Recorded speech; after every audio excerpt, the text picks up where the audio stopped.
Ladies and gentlemen, what's up? Vince Russo. This is the Legion of Raw. Once again, this is January the 31st in American time. Okay, I can't tell you anything else. Okay, about any other country. All right, Vince, how are you tonight? I am doing all right, Dr. Chris. How are you? I'm doing wonderful, man. It's another show ended. This is officially the road to WrestleMania, Vince. Are you excited based on the Royal Rumble we just saw this past weekend? Please, bro, come on. Come on. Are you excited, Vince? Come on. Oh, bro.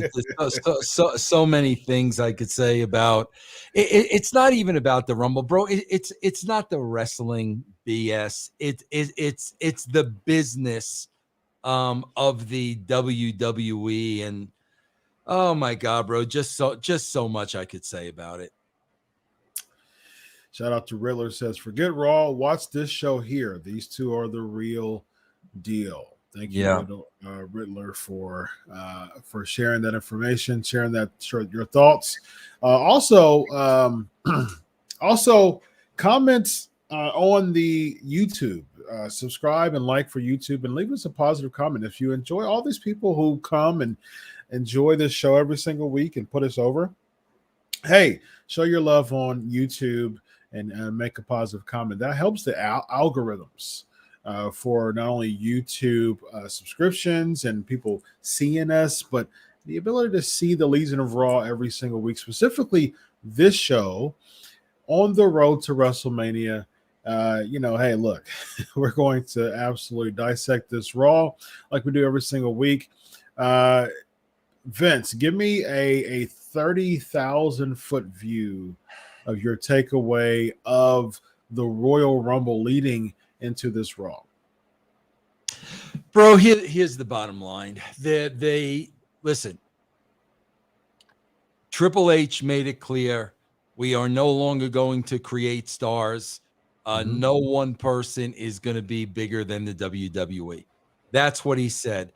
When he said that, I could not believe that he said it, because when you break it down to the most basic of fundamentals, we watch TV to watch television stars.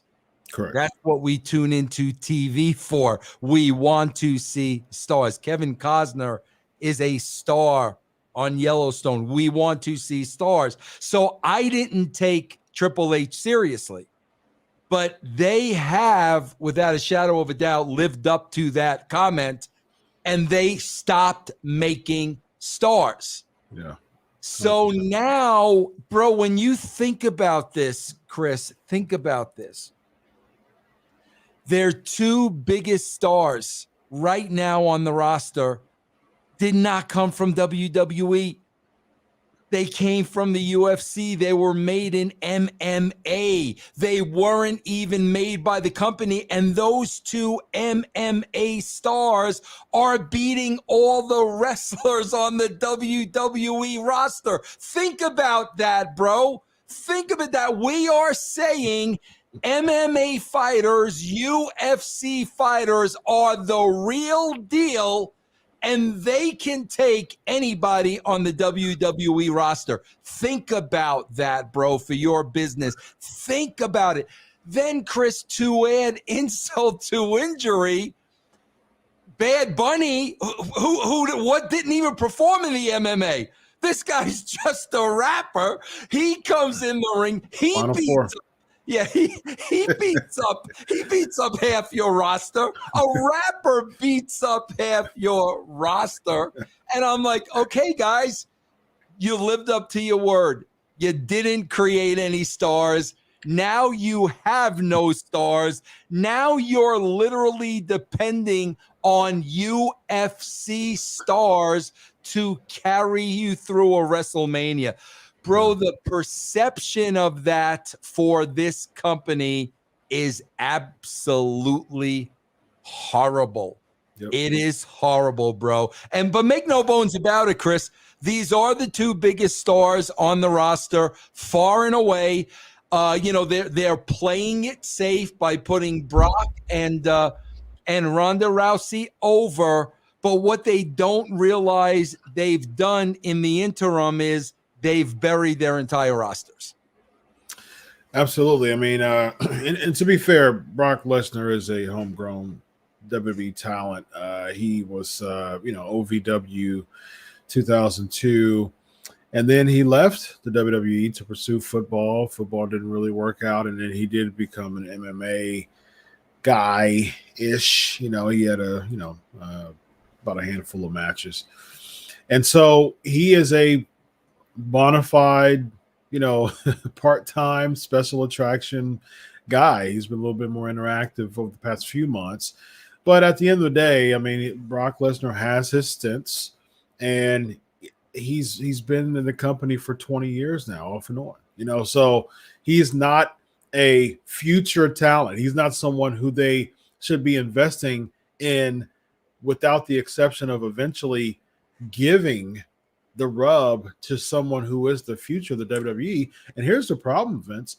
I think that Brock Lesnar is going to defeat Roman Reigns at WrestleMania. So where does that leave WWE at the end of WrestleMania? Bro, who did The Undertaker give the rub to? Who did John Cena give the rub to? These guys don't give the rub to anybody. They just disappear. They do movies. Then Vince pays them a lot of money when he's in a hole and he needs them for Saudi or a big WrestleMania. None of these guys gave anybody the rub on the way out, bro. Now, who did The Rock give the rub to? Who did Austin give the rub to? I would say that Austin gave the rub to The Rock in a sense. I mean, you could say that, but that's the fact of the matter, bro. The Cenas and the Takers and people of this magnitude, they're not on their way out getting other people over. And bro, Cena beat Rock. Yeah. Well, bro, that's not on them. I mean, don't get me wrong, bro. Believe me, I'm sure Taker would put anybody over and Cena would put anybody over. But, bro, I don't know. There's a way to do this, and they're just not doing it the right way. Oh, absolutely not. And here's the thing. To the names that you mentioned, at least their namesake was big enough to make a star, or at least establish a star. Because with The Rock, with Austin, his last match in 2003, I believe it was 19 years ago. Yeah, WrestleMania 19 was his last match. Was against The Rock, and he beat The Rock. Rock was, he was basically 1B next to Austin at the time, so he was well established. But he was just kind of like passing batons to Rock, as going into infinitum to as one of the greatest ever. Rock did that to Cena, but again, Cena was very well established when Rock gave Cena the rub, and Taker gave Roman the rub. With WrestleMania, and I would even say those names, they were super over. And they still spent the time in making a new star in a sense, or at least establishing a star. And here's the thing, Brock Lesnar, mad respect to Brock Lesnar. I mean, Brock Lesnar's doing his thing. He's one of the reasons why I would say a lot of people are still watching WWE in a sense, because he has that special attraction feel to him. But I think at this point, you've been in the business for 20 years, off and on. I think now is the time to really focus on establishing that new guy, that new star. And again, losing, getting pinned at the Royal Rumble, getting pinned, by Roman Reigns last year. I don't see another pin by Brock Lesnar, and I'm thinking in my head, man, like, you really are going to have Brock Lesnar, after all of this 2+ years that you've built up and making Roman Reigns a megastar, the only person who has a larger-than-life feel, you're really going to have this Universal Championship streak end by giving that rub to someone like Brock Lesnar? I think Brock should be doing that to other people. Again, when Brock goes into, back home, because he'll have a season, he'll go back home. Where does this leave the current batch of full-time talent? Yeah, but you see, bro, Chris, what you're saying is when you use all these examples of Taker put Reigns over and Austin put Rock over, and when you use all these examples, bro, those people were already over. Like they were already over. Yeah, Taker putting Reigns over did not get Roman Reigns any more over. He was already as over as he was. And he was still the same over after he beat Taker. I'm there, bro. I don't even know how to describe it anymore because I'm so confused with this company. And is this the new thing, bro? Are we now gonna go to the well with legends and bring these legends into matches with current WWE talent where you know who's going over? They're not putting Lita over Becky, but like Becky beating Lita, who is a retired legend, that gets Becky over more that she's beating somebody a lot older than her and no longer in her prime. What, now they're going to bring Shane in? And is Shane going to put somebody over and that's supposed to get that somebody over while Shane's pushing 50 and was never a wrestler to begin with? Yeah. Bro, the bottom line is they made a decision not to get anybody over. They lived up to that decision and now it's coming back to bite them in the backside. Yeah, and to your point with Ronda Rousey, Ronda Rousey doesn't even, and again, Ronda Rousey, she's bringing people to the product. I mean, I get it. I understand it. It's business. I don't have an issue with it. But again, you're paying her, like I said before in the Bro Show, you're paying her the same amount of money. Why don't you use her to to build a baby face star? She's walking down there with zero charisma. She's just seeming like she doesn't even want to be there. She had like a post interview of saying, the only thing I care about, is my daughter and stuff like that. And it's just like, wait a minute, what? But you know what, Chris, we got to be honest here, bro. The WWE got a Ronda Rousey who was beat her last 2 times out. And I'm not saying Ronda Rousey is a draw anymore to the casual audience because, bro, I don't believe she is. But what I'm saying is when you look at that entire female roster, she's the biggest star out of everybody you've gotten. But I'm talking about the casual fans. Yeah. The woman lost her last 2 UFC fights. Yeah. How over is she really with them? That's how I'm looking. Now, if she would have came in undefeated, you got a little different story. But all of a sudden, I lose 2 matches in a row. Now I'm going to go with this fake wrestling. Bro, I don't know if there is an interest with the casual fans in Ronda Rousey anymore, but she is far and away bigger than any star that they have on that roster from the female side. Yeah, and I think, Vince, you have revisionist history a lot of times with supporters of Ronda Rousey. I think those two, like Muhammad Ali lost, matches toward the latter end of his career, but he's, among the greatest of all time. I think with her resume being so impressive, I think you would bring some people over. But I think, again, if you bring people over, you've got to use that celebrity, so to speak, for the purpose of building another star. Because right now you have Doudrop, you have Rhea, and you have Bianca, which we'll get to Bianca in a minute. There's some rumors that it would be, it looks like it is going to be Bianca Belair versus Becky Lynch. But it seems like they're going to try to get the heat on Becky a little bit more with the Lita rub to set up for Bianca Belair. But the problem I see with that is that the people are booked so poorly now within all of the current WWE talent. You just beating a legend for legend's sake, that doesn't really do much to protect your character or really build up your character. Lita is my all-time favorite women's wrestler, but I can't. During this segment, she came out, and we'll get to Raw and Super Chat right quick. Awesome sauce as well. But when Lita came out, I'm like, man,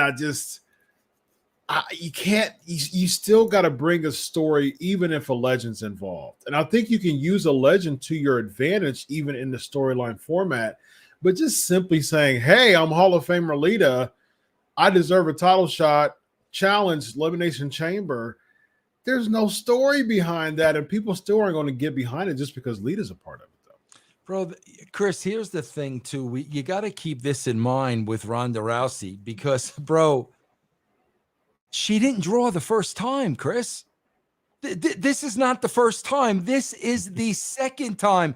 The first time the ratings did not go up, Chris. We were still on this decline with or without Ronda Rousey. Chris, here's the problem. I swear to God, Vince, Bruce, Payman, whoever you want to hold responsible, bro, they've forgotten how to do business. I'll tell you exactly how. I'll tell you, this is exactly what I mean, bro. These are the things they don't do anymore, and it kills talent. Bro, let's get to that last segment with Ronda Rousey. Okay? Here comes Becky Lynch. Now, Becky Lynch just defeated Doudrop. Now, we would look at Doudrop as being somebody very young, somebody with a lot of potential, somebody who has a future in the WWE, okay? In the old days, Chris, that wrestler Becky would come out and put Doudrop over. She gave me one hell of a match. I'm never going to forget that name. We're going to meet another time down the road, and I might not be. You're going to put Doudrop over. Even though you defeated her, you're going to put her over. And what was she? An afterthought. She wasn't even mentioned. That's not the way you do it. Bro, I wrote 1 million of these promos. 1 million of these promos. And the first thing I have Becky saying is what a war. I got to tip my hat to Doudrop. Yeah. You know, she may be new to the business, but she gave me nothing. She's an not only is she an afterthought, she's not even on this show. Well, bro, when you do that with every single person on the roster, then nobody means anything, bro. No. Nobody means anything. That's true. Yeah, and like you said, she was an afterthought. You got to still protect your current talent. And a simple promo like that would have done the job to at least protect Doudrop for a future something, for a future, possibility. But to make her an afterthought, how are you going to make her an afterthought 2 days after she was in the women's title match and then expect her to win some type of contenders match or something like that? That's where the inconsistency is. And you've got to have that. You have to have that investment in a character to really have them, have that equity stored up for another day. Chris, they did it here also. We all saw how Seth Rollins lost the match. Yep. Seth comes out in this segment. We all saw how he lost the match. But Seth that's SmackDown. I've moved on from that. Yep, I want to be in the eliminate. Bro, no. Austin would not have moved on from that. I could tell you that right now, but the way he lost that match, he's already past it. No. Why are you past it, bro? You got screwed. Why are you past it. He And goes, you won. He won by DQ. He won the match. Yeah, right. And he talks about, bro, there'll be other matches with Roman. Oh, and you don't want it now? Now, exactly. Bro, that's what I'm talking about, bro. They're trying to write this stuff to make sense for them, but it doesn't make any sense to the rest of us. Because, bro, here's what they're gonna do too. I'm telling you, man.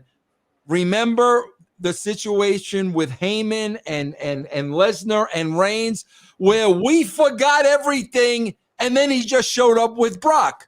Yep. Okay, now he's back. If Heyman does not explain that entire story to us, now we're still, well, how did that happen? Why did he go out with Brock Lesnar on Raw and he forgot everything that happened with Reigns? Like, but they won't explain, because you know why? There is no explanation. They don't have an answer to a lot of these things. Yeah. It's no continuity. Absolutely. Rollin is saying 999 super chat. Both Michael Jordan and Stone Cold Steve Austin retired in 2003. Both the NBA and the WWE have not quite reached the same heights of popularity since losing their respective historic biggest stars. I think that's a fair point there. Although I think that they can establish, especially the WWE, you can establish, reputable stars, even if it's not at the same level as Stone Cold Steve Austin. I mean, if you think about it, other than Brock Lesnar, and Brock Lesnar was, there still like toward the tail end of Austin leaving. But I mean, we talked about this before. Post 2010. I mean, I think you said 2002, and you got the Ortons, Lesnar's, Cena's. 2000. Yeah, You go back all the way up to 2000. Yeah. Yep. And I would say Batista, Orton, Cena, and then Reigns now. But even Reigns, I've even had this in the conversation. Even Reigns is starting to feel humanized, though. Like his character's starting to feel a little bit contrived. When they had the reality factor with the Usos, he felt just better than, very pompous, like he felt like the head of the table. He felt like the tribal chief. Now it's just a slogan. Like, why are you the tribal chief? Why are you the head? You're not doing anything that is showing me that you're the head of the table. And then you're starting to feel vulnerable, and then your feelings are hurt because you're thinking about Seth Rollins turning on you. Why do I how does this make sense? Seth Rollins turned on you and you end up getting a better position than you were in the Shield, but you're not happy and you're vulnerable because Seth Rollins turned on you. It just doesn't make sense storyline wise. Well, bro, again, there's no planning and they don't want to spend the time. I'm going to beat a dead horse again, but the hottest show on TV right now is Yellowstone. And Costner is the father of the family, just like Reigns is the head of the family. And we see his entire family. We see the Cowboys. We see that. Bro, you know the history of the Samoans? You know how many people are? We could be seeing that same exact thing, that same exact culture, what being at the head of the table really means, what the ritual. We could be seeing all that. Bro, you can't see all that when you're writing the show at 2:00 in the afternoon. That is the problem, bro. So here's what's happening. What you just said, now they're running it into the ground because you can only go to that horse so many times before people get tired of it. You can't keep doing it over and over and over again, bro. Yeah. You say write storylines, write the story at 2:00. But here's the thing: even if you wrote it the previous weekend, it would be tore up by Vince McMahon at the end.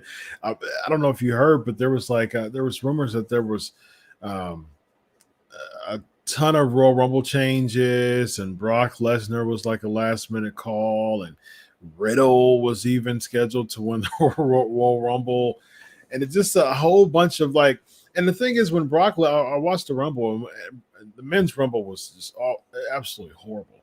And no surprise. I mean, Shane McMahon. I like Shane. You work with Shane, but Shane's not a surprise anymore. And so, after all of that, you have Lesnar coming out as 30, and this Royal Rumble was totally for the point of bringing Lesnar Reigns back again. Why did you need a whole Royal Rumble to bring back Lesnar Reigns? And Lesnar returned at SummerSlam and just got a title shot just like that. I mean, just a few weeks later. Why did you need a whole Royal Rumble? You're supposed to develop stars and build stars with the Royal Rumble. Lesnar didn't need that Royal Rumble win. Bro, they're playing it safe right now. They're going with the big draws. And I was tweeting out, and I was kind of comparing it to a Super Bowl from a couple of years back when the Falcons had the big lead over the Patriots, and they just played it safe in the second half. Next thing you know, you lost the game. My point of that is, bro, you can keep playing it safe. It's going to catch up with you. And I think it has, because when you look at it, Chris, bro, what do we got after the Royal Rumble? We got the same players in the same positions. Nobody has gotten in a better spot. What do you have after the Royal Rumble? Yeah, and there was talks of Randy Orton even winning the WWE Championship and it leading to a match at WrestleMania with Riddle. What do you think about that? Riddle potentially winning the WWE Championship, although Orton's not even in the Chamber match, so that's an interesting thing. They're supposed to be breaking up by WrestleMania and going against each other. Bro, you got to understand, man. You got to understand the casual wrestling fans. You got to understand them. Bro, in their mind, because they were trained for decades and decades and decades and decades, a professional wrestler looks a certain way. That's the casual fan. I've said this a million times. Riddle's got a great personality. He's over with the young crowd. There's no doubt about that. But to a casual fan, bro, you're seeing a guy like Riddle. You're saying, who is this skinny guy? I mean, I'm telling you, bro, you got to understand. Even when like Shawn, was at the top of his game at the WWE, Shawn was surrounded by Hunter and China and DX. So you weren't just going out there and beating Shawn. He had a lot around him. If you're going to build something like that, that's one thing.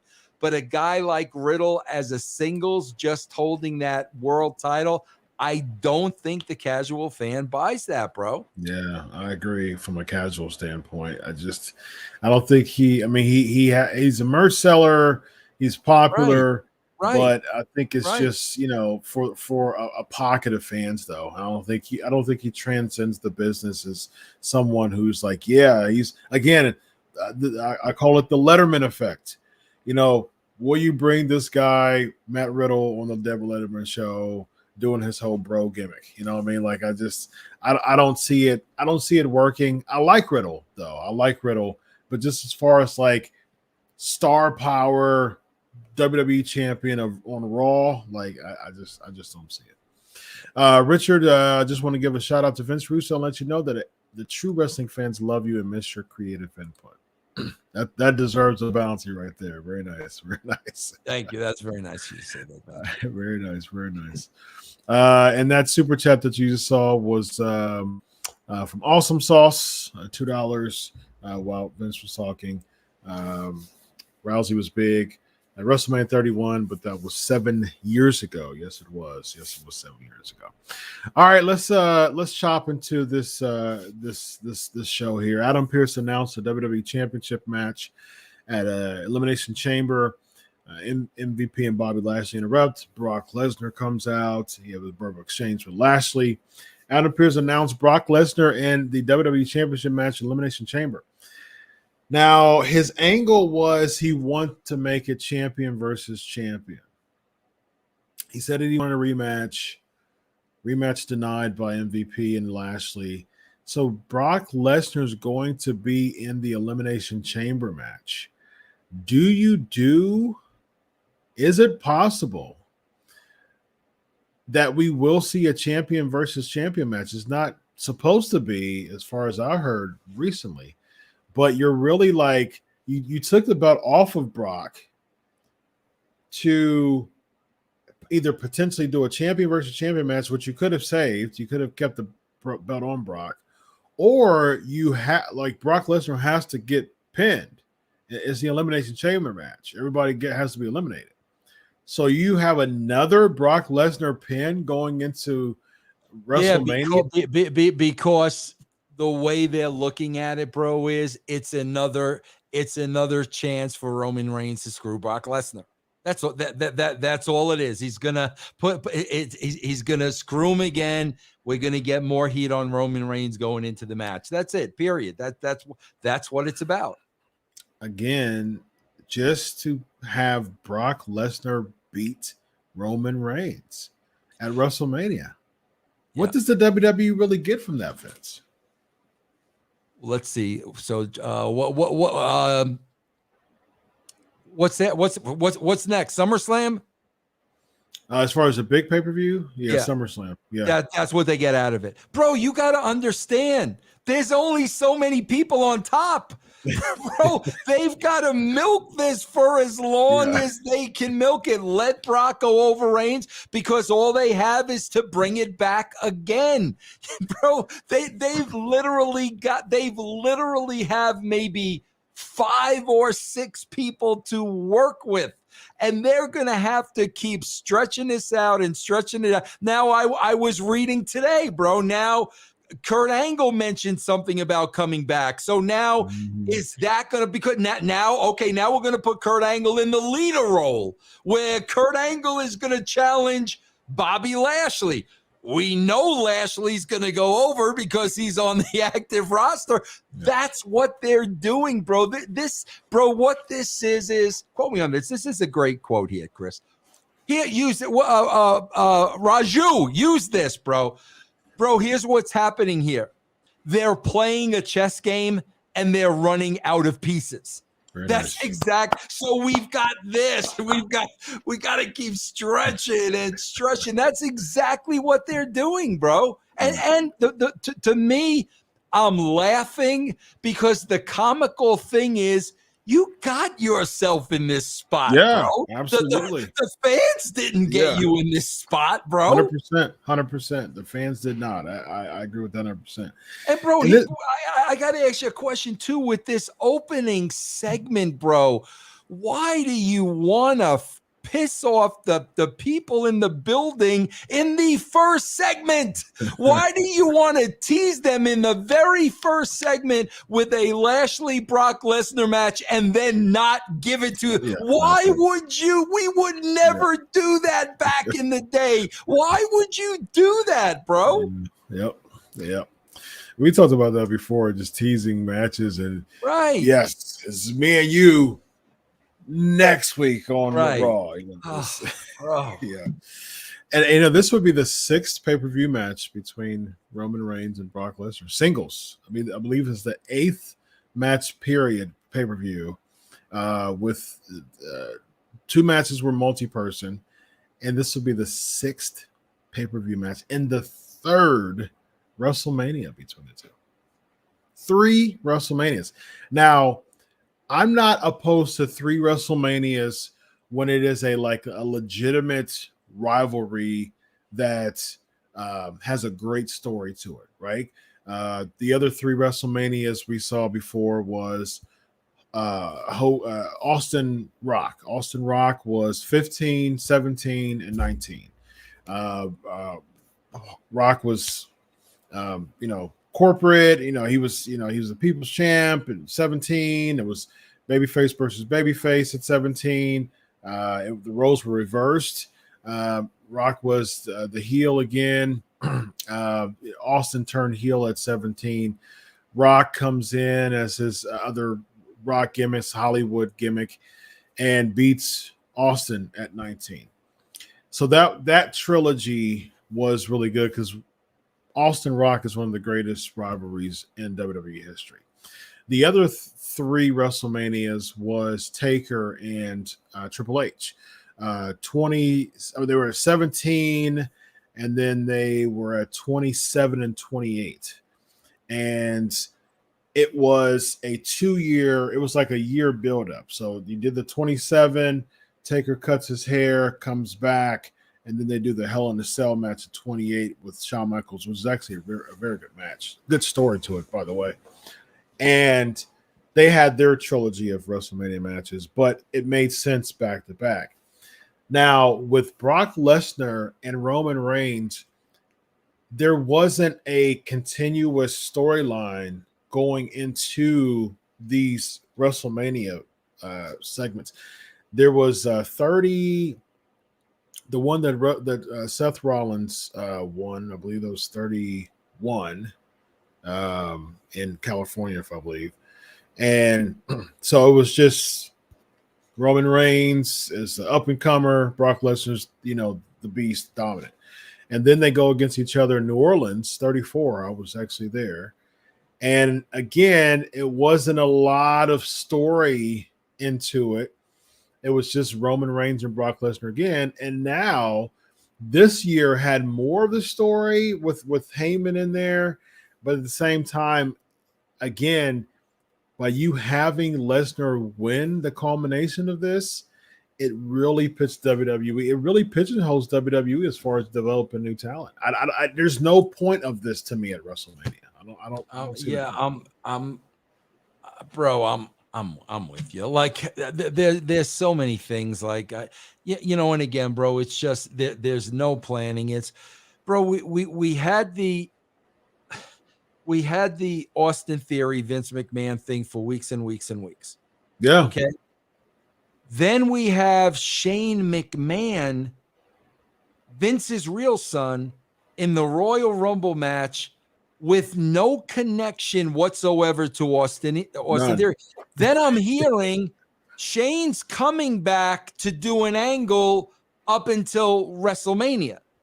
Then we go to this show, and unless I missed it, was there a Vince Theory thing? No. Okay. Wait a minute, bro. Put the pieces together. Yes. Let Shane dump Theory. Now you've got the Vince in the middle. Now, but you can't even piece this stuff together. It makes no sense to anybody, bro. I wonder if they scrapped it or delayed it because Theory's clearly the heel, but Shane's reaction wasn't all of that. Like, it was like, he got a pop coming in, but when he eliminated Kevin Owens, it kind of backlashed on him. And then after a while, like, he didn't get a continuous reaction. Bro, so I'm wondering if they're put the pause on it. Bro, if we were going to build this show on reaction, there would be no show. Let's be honest, bro. We would have no show if we're going to base it on how the fans are actually reacting. Yes, indeed. We get Rhea Ripley defeating Nikki ASH. This was the payoff, Vince. I mean, after all these months of build up, you get a whole turn, you get a Royal Rumble spot, and the payoff was just an episode of Raw. That's it. And Nikki Ash, we can't forget, 3 months ago was in a couple of main events, and now she literally is in a position to be on the cutting room floor, and nobody would miss her, bro. Very true, unfortunately. Yep. We get a scooter race backstage segment of them setting it up, and then we get the Alexa Bliss therapy segment. We get that a few times throughout the course of the Raw program. Did you want to comment on the therapy segment here or the other times that we saw? Let's wait till we get to the punchline. The punch. Yeah. The Miz defeating Dominic Mysterio. When I saw this match, I looked at it and I said, I mean, again, Vince, who's over here? You're trying to clearly Dominic is on the verge of kind of being an enhancement talent at this point, and then Miz lost a match at against Edge singles, and then he lost a match at so that was day one. A few weeks later, loses a tag match, so he loses to Edge twice in 1 month, and then he beats Dominic Mysterio, who hasn't had an impressive win-loss record. So what? He beat Dominic Mysterio. How was this getting the Miz over? Chris, this is another Wrestling 101. Chris, we all know that in wrestling, when the heel finally loses to the babyface, we got to segue the heel into the next program. And what's the first thing the heel does when they lose the blow-off match to the babyface? What's the first thing they do before they move on? They cut the promo. How they were cheated, how they were screwed, how the referee was in on the take. But we've seen it a million times, bro. They've got every excuse in the book, and then they move on to the not here. Not here. I mean, so I'm just assuming Edge and his wife were the better husband and wife, right? Exactly. Miz and Maurice, because Miz, bro. Remember the excuses, bro. Like, remember when one of Heenan's guys would lose? Oh my God, bro. You had the president of the United States in on it. Like, remember? But we don't do that anymore. So Miz just loses, and now we just move on. And to your point, Vince, that's what protects the heels to get the heat to put the baby face over again. I mean, that's essentially what you do. But basically, okay, I lost, and it doesn't really matter. Yeah. That's all. Maurice doesn't even come out. She's so embarrassed she didn't even come out today. Just what a way to build a heel up. We get a 24/7 segment backstage, another scooter race segment. Tamina, Dana Brooke walks down. Somehow she's walking backstage, and Tamina knows where she is, I guess. And then at the end of the segment, just a few seconds later, she doesn't know where she is anymore. So this 24 segment, women's segment, like, you're not even defending it. There's no concept to it anymore. I swear to God, my whole thing, Chris, is we see them cutting budget cuts, but this is worthy of being on the roster, right?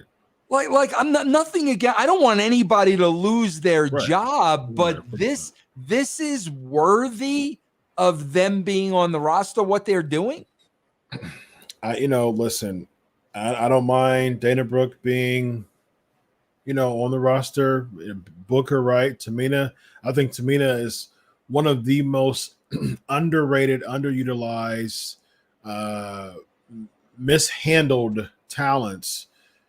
I would even go bold enough to say in the history of WWE. I mean, just legacy, just tied in. She looks like she could be in the roster. My whole thing with her would be, which would be so good and would be so intriguing, was the controversy that surrounded her dad. That was never really answered because unfortunately he passed away, and her claiming to be blackballed from the business. Bro, there's so much meat on the bone, but no, we're just going to run around backstage. Yeah. What a way to use someone who's a daughter of a WWE Hall of Famer, ladies and gentlemen. Next we have the KO show with Seth Rollins. I mean, there's so many things about it. Let me pick this apart for you. Yeah. Okay. First of all, I think this deserves Joey, so you could pick apart. Wait, you want me to hit you with a Joey here? Yeah. Let's do it, man. Okay. Here we go, ladies and gentlemen. He's going to pick this apart, and so that deserves a time. Time out, Joey! Time out, Joey!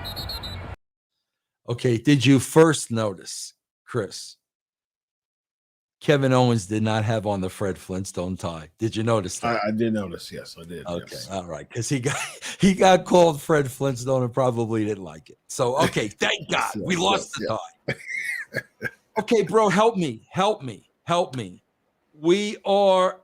Seth is putting over Cincinnati. Mm-hmm. So Seth is a babyface now. What is that? The character Seth is playing is not a babyface, but he's putting over Cincinnati like a babyface would put it over. So we got that. Then we've got Owens using the line, "You are the universal champion of my heart." Mm-hmm. Then we've got Seth saying that's where he said, "I can go back to Roman Reigns at any time." That's SmackDown bit. Like, are you freaking kidding me, bro? Yeah. Are SmackDown, you kidding me? It's SmackDown, which has roasted Raw in the ratings since it's been on Fox, by the way. So, like, SmackDown's not second fiddle, ladies and gentlemen. SmackDown is the A show right now and has been since it's been on Fox. This is where, again, I wrote down right here, and this is like the third time now, the third instance, you are not protecting Seth here because Seth, that character would want to, if he were a competitor, he would want to get right back into the game with Roman Reigns. And you know what, bro? You'd have to figure that out in order to protect Seth Rollins. But bro, they don't figure it out because they can't figure it out. They want to move on, and it's another strike against Seth Rollins. That's what they do. That's how they kill their characters, bro. Yeah. It's another chink in his armor because he does not want Roman Reigns again with a legitimate beef. That's how we mount to these guys meaning nothing, bro. Yeah. I mean, again, you put this in layman's terms. You had someone 2 days ago who beat the brakes off of you with a multiple chair shots to even, bending the chair up. And you're like, yeah, that's SmackDown business. I'll get to that later. Just right. Exactly. How does that protect his character if he's like, I just got beat up by Roman Reigns with multiple chair shots and guillotined.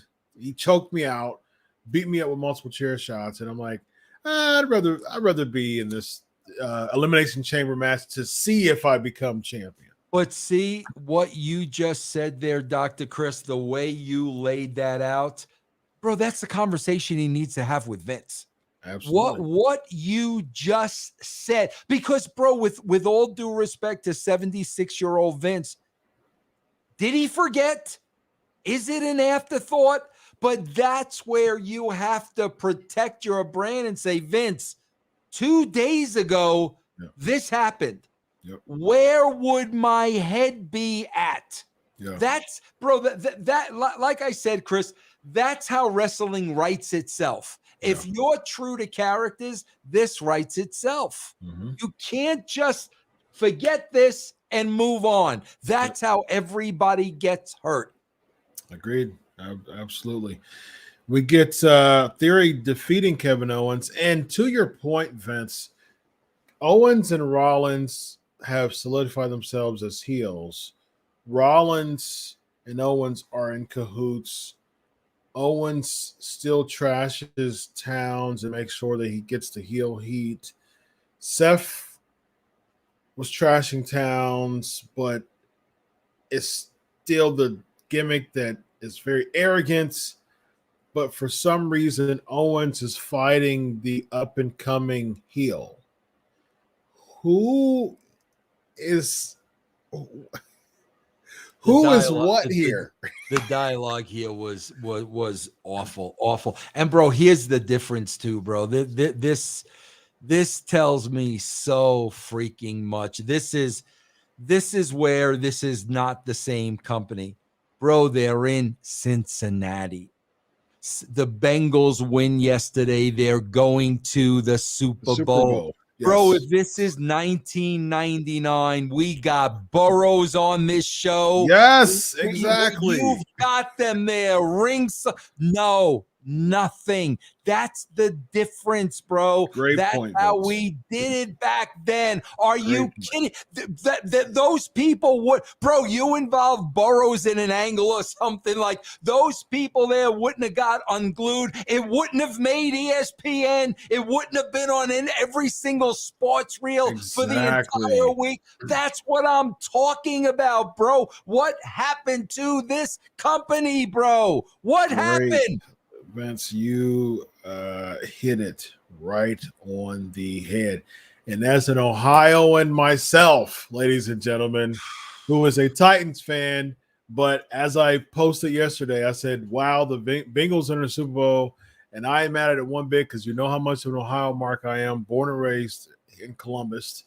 In Columbus, Cincinnati's a $1.45, 2 hours away from me, and we don't have an Ohio, Columbus doesn't have an Ohio pro team.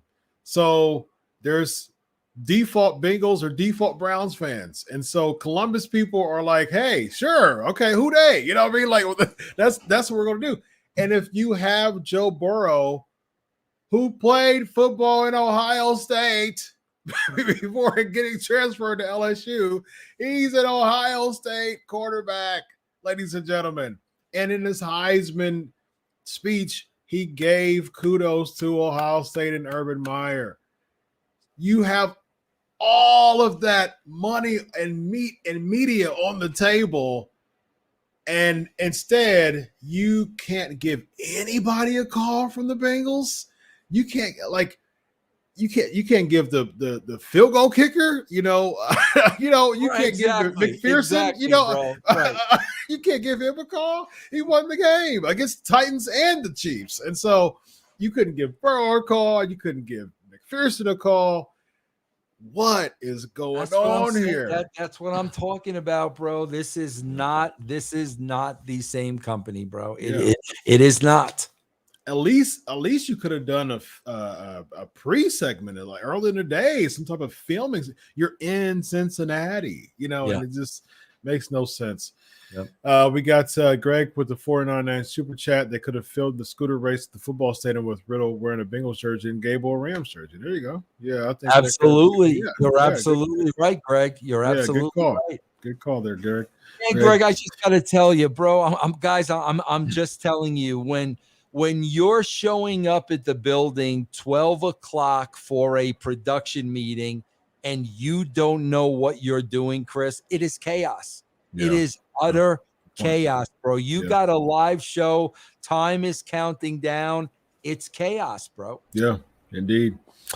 Then, what wasn't chaos, though? What's that? What wasn't chaos, ladies and gentlemen, look, it's time to get super pumped because it's coming. It's coming. It's coming. Wow, bro. That yeah. That wasn't chaos, ladies and gentlemen. It was one step closer, ladies and gentlemen.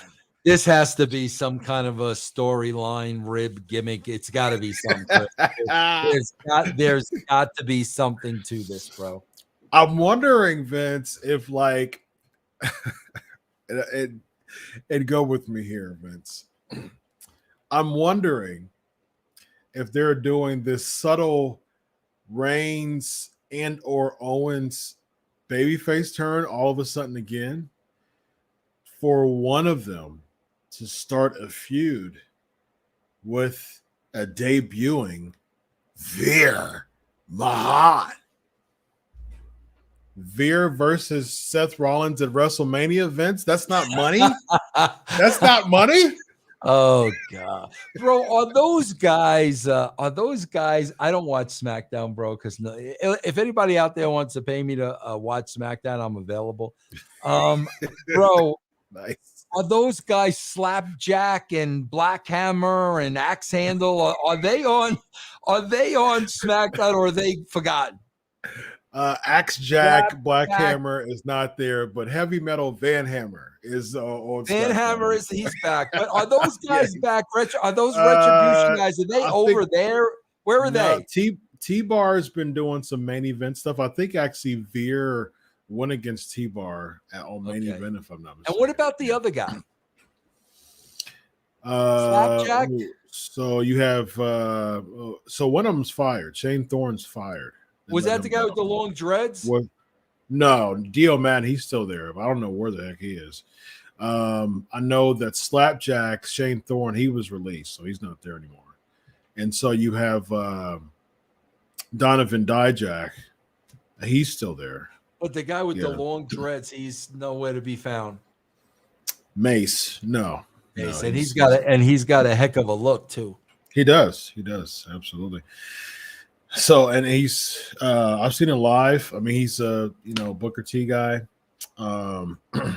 trained through Texas, I believe, through his school.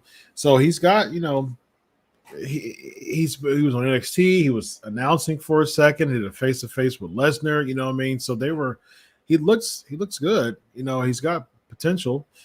And so, yeah, I don't know why they're not using him. They've pigeonholed. Retribution really pigeonholed all of them, really. And, bro. And Mustafa Ali never recovered. Yeah, that hurt a lot of people. It hurt a lot of people, bro. Yep, sure did. Next we have the scooter race. The end of the segment, the culmination of that.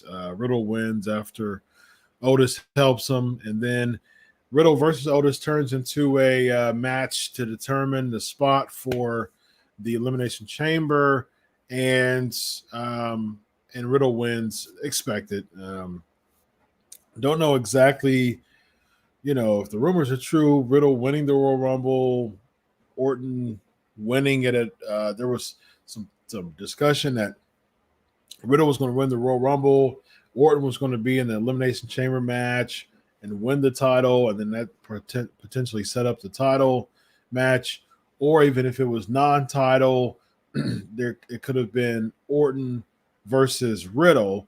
But Orton and Riddle as RK Bro is supposed to come back next week to do the Academy thing. So I'm wondering, I see it'll be 2 weeks later for Saudi. I'm trying to figure out, and let me know what you think. When do you see the breakup? Because it definitely seems like it's inevitable that we'll see heel Randy versus babyface Riddle at WrestleMania. Two things. One, when do you see the breakup? And two, does this have enough kind of steam behind it after all of these months to really care, for us to really care about this? When you say us, are you talking about adults or children? I would say the overall fans in general, not just the pocket. The kids, bro. First of all, let's just back up a little bit here, because again, you talk about killing a talent. We have the race. Otis takes out Riddle. Yep. So now Gable comes around the ring and literally does a victory lap around Riddle. Bro, he's 3 inches from Riddle. Yeah, he's just kind of. Exactly. Bro, he's 3. So again, here's what I'm getting back to, Chris. You got to lay that out differently. Yeah. You can't have him that close to Riddle without Riddle taking him down. Yeah. That's what I mean, bro. That's that is producing, that is production, bro. He's within 3 inches of him, and he does one complete lap around him. So we go through all that. But yeah, bro, again, bro, you've got a problem because Randy Orton has been around for so long, whether he's a heel or a babyface. People like Orton. They've built up Riddle to the kids, so the kids love Riddle. So in other words, bro, you are really going to have to tell some kind of a lengthy story if you really, really, really want to get heat on Randy Orton and this kid. I don't know if you're going to do that from February to March, bro. I agree. I don't see it either, unfortunately. Richard's $5 super chat. WWE has become what they used to hate. WWE today is WCW 1999. How long before WWE has a Jamie Kellner pull the plug? There you go. Next we have Bianca Belair versus bro, Carmella. I just want to say this too. I want just one other thing, bro. Going back to the race, this thing, bro. They made like Byron Saxton was looking like and sounding like just such a moron. They're trying to cover this thing like it's serious, bro. And yeah, go ahead. Yeah, yeah, man. It's a head scratcher, Vince. Like I said, Bianca Belair versus Carmella. Big Bianca Belair fan, but who's over here again? Who's over here? Carmella has been very lackluster. Her booking has been incredibly lackluster over the past couple months. Bianca Belair, she gets shrouded by Ronda Rousey, and she had Becky Lynch beat her up, an attacker a few weeks back. We like that just out the door. Like, no one forgot the fact that Becky Lynch in a triple threat match between Liv Morgan, Bianca Belair, and Doudrop, Becky Lynch legitimately attacked Bianca Belair, and she was the only one she attacked. The next week, she said something about it, and then after that, it was nowhere to be found. This story, and that is another character you're not protecting. Exactly. Because I guess Bianca Belair is not that much of a bad, if she's gonna let Becky attack her and just not do anything about it. Exactly. Again, protect your characters, man. Alexa Bliss has a therapy session, and we get the fake Lily, the replica doll. The therapist says no, it's not gonna, it's not the real deal, so it shouldn't, affect you. But here's Lily, and so she knows that it's a replica. She still takes Lily as being a real deal. She cries, and so I really hope that this payoff is like, larger than life. Go ahead, Chris. Tell me about that larger than life payoff. Go ahead. I'm listening, Chris. Tell me about the larger than life payoff. Go ahead. Let me hear. I got you. So the larger than life payoff is Alexa Bliss comes back, none other, with Lily as the manager of Veer Mahan. Bro, I'll tell you what I was impressed by here, even though this is just complete nonsense and it was a shameless WWE Shop Zone plug. I was very impressed with Alexa Bliss making herself cry. That was very impressive. Yeah, she was good. She's good. She's good. She is good, bro. She's good. Yeah, they just put her in a whole bunch of different gimmicks. So, yeah. We get the Alpha Academy backstage interview leading up to the match for next week, or the segment for next week. AJ Styles defeating Rey Mysterio. All in all, I enjoyed this match. This was a good match. Just on paper. Chris, AJ here's Styles the thing. Elimination Chamber. Here's the thing that's really weird to me, man. It's AJ against Ray, two pros, great dudes, True and Hall of Famers. Yep. Yeah, no doubt about it. Nobody could say a bad word about either one of these guys. Yeah. Here's what I just found fascinating. On AJ's entrance, they must have showed about 3 shots of kids in the crowd doing the whatever AJ's hand gimmick is, whatever the hell it is. They kept going to kids in the crowd. Yeah. So for the heck of it, I looked at the clock on my computer. Bro, it's 10:30. Yeah. It's 10:30, Chris. Yeah. And we're going to shots in the crowd of 6, 7, and 8-year-old kids. Yeah. Wow.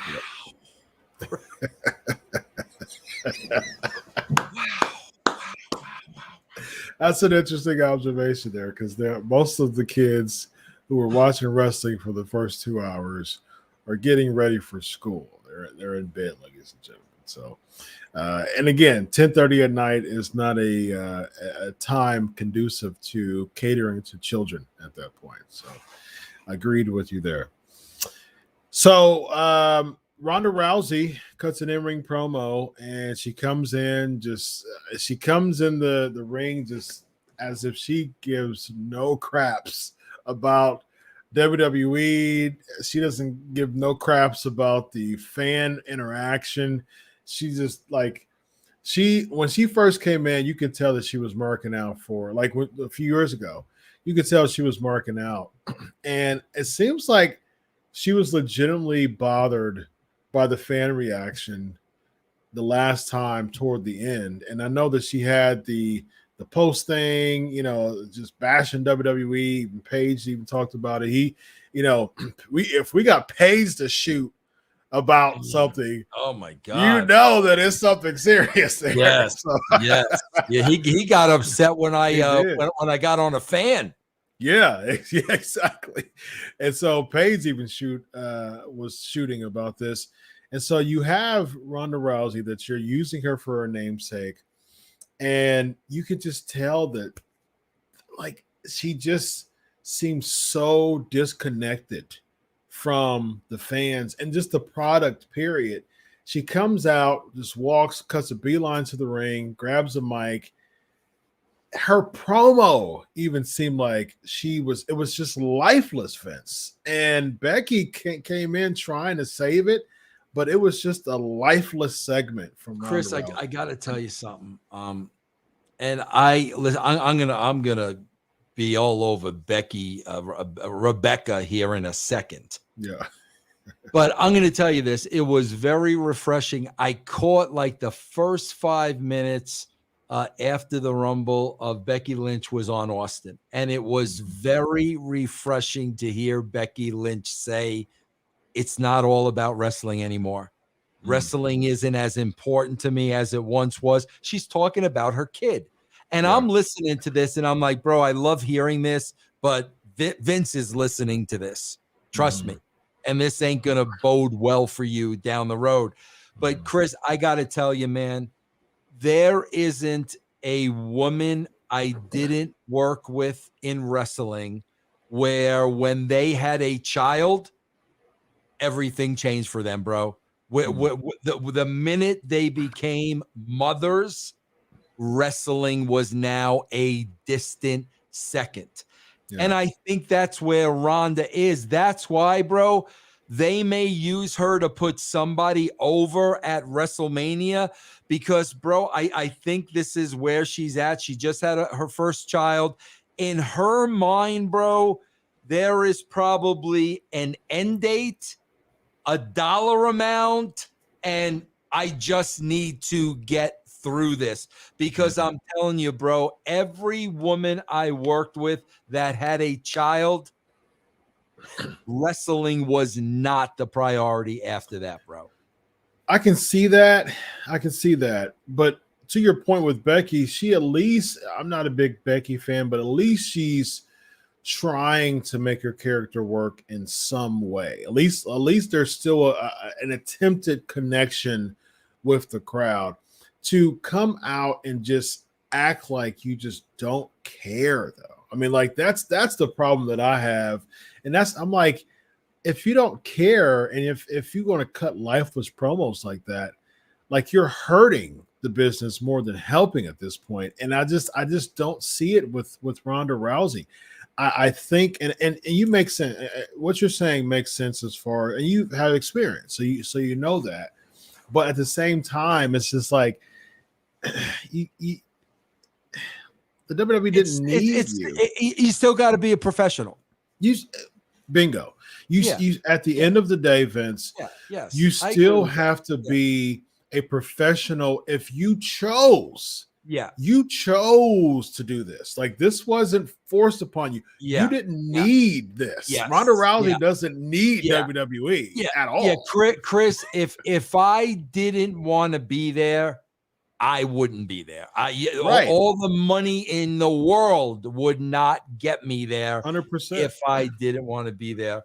Yeah, bro. I don't know what Becky is doing with her clothing. I don't know what I don't know what I don't. Her and Steph know was from what, the same closet today. They have matching clothes. I don't understand. How are you ever going to be a heel dressing like this? I don't understand it. I don't.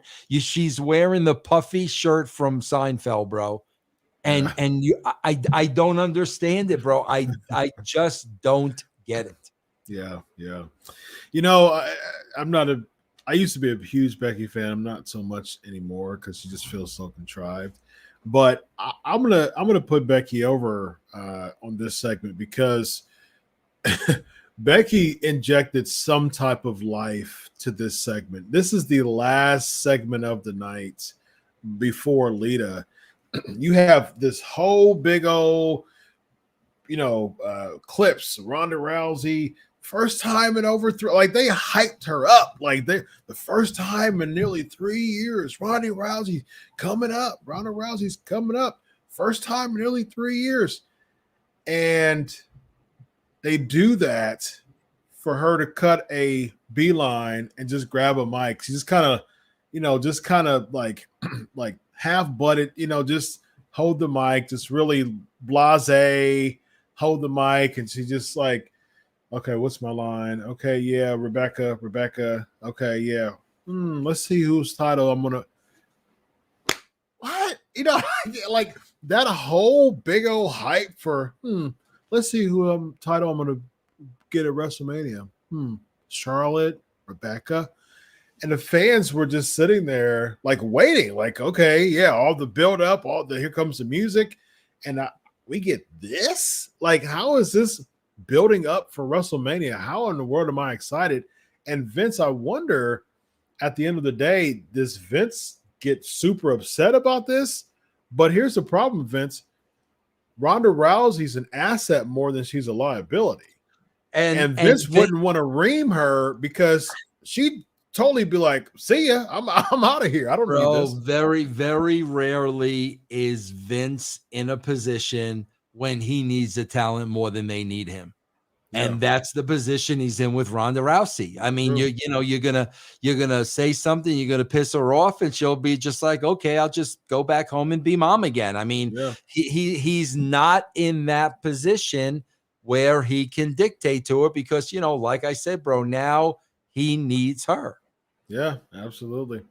Then we close it up with Lita coming out, and I knew there was going to be somebody who came out. I thought it may have been Bianca, and I was like, that would be odd to have Ronda Rousey here and then Bianca. I was like, okay, there's about like 2 minutes left in the show. We're going to get somebody who comes out because it was just ripe for the picking for somebody. And then Lita comes out, and I'm like, okay, again, Lita's my all-time favorite women's wrestler. So just for nostalgia, it's good to see her. And I was like, of course she's coming out for an Elimination Chamber match. She does the match, and I'm just like, it is clear as day that Becky Lynch is going to beat Lita. How is this ultimately going to give Becky Lynch a rub if, one, we hardly ever see Lita, and then two, like there's nothing about this that is really going to give Becky a rub. Just simply beating Lita doesn't give her a rub. Chris, I got to be honest with you, man. This formula may work better for them than the previous formula because, bro, you've got a line of men and women lined up that can come in and play this role. You got Mickie James next. You got the Bella twins. I mean, you Trish did it for Charlotte at SummerSlam. Yeah, you've got a bunch of people like this, bro. These people are more over than their current talent just because they've been around longer. Like, let's be honest, bro. The Bella twins weren't over but they were around for a long time. So if you could have Nikki Bella is more over than a Dewdrop. You know, Sure. I mean, Nikki Bella is probably more over than 90% of the roster because she's been there longer. So, bro, they can keep going down this road. And is it Mickie James next? And is it Nikki Bella next? And I mean, they can keep going down that road because, like I said, bro, Becky isn't even putting Dewdrop over for the fight that she gave her. And she took me to my limit and I wasn't prepared. And doesn't even mention, not even an afterthought, bro. Agreed. Yeah. So when you think about that, bro, when you think about, you know, Dewdrop losing, no mention of her, she's not on this show. What did she gain from that match? Nothing. Nothing. She felt filler. Zero. She felt filler, and that's exactly what she was. She was filler.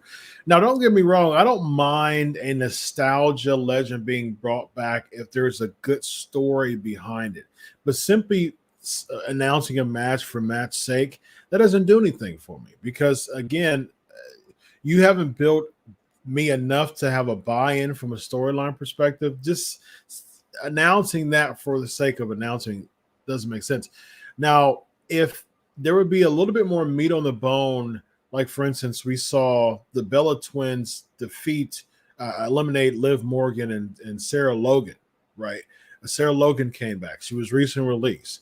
2 out of the Riot Squad. They had a big old hug in the back after, you know, post show, an emotional thing.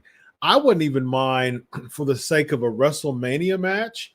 Do a tag match. Do a tag match between the Bella twins against Sarah Logan and Liv Morgan. I think that would give Liv Morgan a rub because the Bellas are Hall of Famers and they have enough heelness in them to make people hate them. And then you've been stopping Liv Morgan for so long. I think that's a good way to do it. And then what you do is you can have, you know, if you do a one-off with her and Sarah Logan, or you can continue that momentum and have them beat Vega and Carmella because, you know, it's been like 8 years since the women's tag match has been defended. So I think that there can be some equity with legends coming back for WrestleMania, but I think at the same time, again, don't just announce a match. That doesn't do anything for me. Chris, you just want to be able to say, and the fans at home just want to be able to say, here's all you want to be able to say. Wait a minute. Are they going to put Lita over Becky? You just want to be able to ask that. Give me like, you know, that's all you want. But it was like the Edge and the Beth Phoenix thing. No, bro. Exactly. You want to be able to say, wait a minute, they're not going to do this, are they? Yep. But like you said, bro, when there's no chance in heck that they're going to do it, nobody. It's not a rub. It's not a rub. All right, last super chat before we head on out of here. Rollin, once again, thank you so much for your contributions, Rollin. You're becoming one of our favorite people in the focus group here. 999 super chat. Seth went to SmackDown for one-off for the Rumble versus Roman. Why not bring Sasha to Raw for one-off for the Elimination Chamber versus Becky Lynch rather than bother Lita? Does Lita need money? Good point. I don't mind. I wouldn't mind that as far as a one-off is concerned. But again, I think they should just ultimately just work on building characters. And Jericho recently said that he worked for WWE for 20 years. He loved working here, but he loved working there while he was there. But WWE is very flawed at building new characters, and I think we see it to this very day. Yeah. Vince Russo, let them know where to find you, Channel Attitude, the brand, and all things. Yeah, I'll zoom in on the Patreon, bro, because tomorrow in Vince versus Vince, I get deeper into the email exchange between me and Vince, which I think is going to shed a lot of light on where his head is at, where the WWE is at. And with Patreon, bro, you want to sign up on the first of the month because they charge you the first of every month. That's how you'll get the entire month. So tomorrow, bro, which is the 1st of February, go to patreon.com/Russo TWC. Nice. Patreon.com/Russo TWC. Yes, that's it. Got it? Very nice. Yes. And on the East Coast, it is after midnight. So it's actually technically February 1st on the East Coast. There you go. You are Pacific, right? Or Mountain? You're Mountain, right? Yeah, you're Mountain time. So you're 2 hours behind me. So it's still the 31st in Vince's land. But over here in Ohio, ladies and gentlemen, home of the Cincinnati Bengals, brother, it is past midnight. It is February 1st. So if you're on the East Coast, go ahead and sign up right now as we speak because it is February 1st. As soon as we get off, Russo's brand.com / patreon.com/Russo TWC. Yes. Patreon.com / Russo TWC, ladies and gentlemen. Yes. And if you sign up for Patreon, you may, I can't promise you anything, you may get a special PayPal letter from Veer Mahan. I'm just saying, I can't promise you anything. Okay, I can't promise you anything. Yes. Ladies and gentlemen, this guy right here is Vince Russo. I am Dr. Chris Featherstone, brother. This is the Legion of Raw. Everybody have a good night. So long.